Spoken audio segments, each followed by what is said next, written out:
Eestis, kus sademeid on aasta läbi rohkem kui meie lühikesel suvel jõuab auruda ja jõgedega merre voolata, on märgalad, sealhulgas sood ja rabad, olnud tavapäraseks maastikuelemendiks.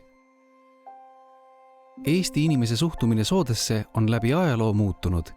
Võitlusest sooga on saanud mõistmine, et soodel on väga kõrge ökoloogiline väärtus. Kuna sood on Eesti territooriumi kõige vanemad looduskooslused, siis just siin on saanud kujuneda liigid, mis on meie elustikule ainuomased. Eesti soodest leiab 11 Euroopas haruldaseks jäänud elupaigatüüpi ja neis pesitseb palju ohustatud linnuliike. Elurikkuse kaitse ja maastike mitmekesisuse tagamise kõrval on looduslikud sood olulised veel ka vee puhastajate ja puhta vee säilitajatena. Ning just puutumata rabad on tänapäeval paigaks, kust linnainimene läheb lisaks murakatele jõhvikatele otsima ilu, vaikust ja hingerahu. Jändrike rabamendide ja maaliliste laugastega rabamaastik on üheks enim kasutatavaks Eesti visiitkaardiks laias maailmas.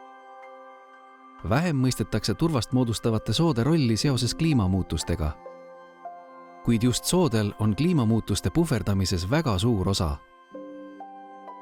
Looduslikus seisundis see tähendab kuivendamata sood seovad süsihappegaasi ja toodavad hapnikku. Seetõttu on sood kõige olulisemaks süsinikku siduvaks ökosüsteemiks maismaal. Eesti on looduslike tingimuste tõttu üsna märg maa, seega on sood kunagi katnud meie maa pindalast terve veerandi.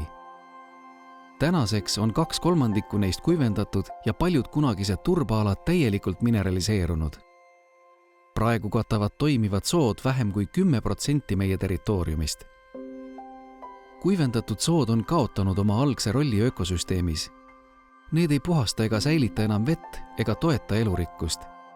Mis peamine, seal ei teki enam turvast juurde, seega ei seo kuivendatud sood enam süsinikku.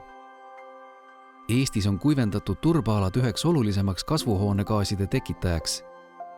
Kuid paljude soode puhul on võimalik taastamistegevusega nende seisundit parandada, et turvas seal uuesti moodustuma hakkaks. Eesti suurim looduskaitsetööde tegija on RMK. Euroopa Liidu ühtekuuluvusfondi ja RMK vahenditest on aastatel 2014 kuni 2023 ette nähtud 9,2 miljonit eurot, mille eest RMK teeb soode taastamise töid enam kui 11 000 hektaril. Samuti on märgalade elurikkuse nimel ellu viidud mitmeid LIFE-projekte.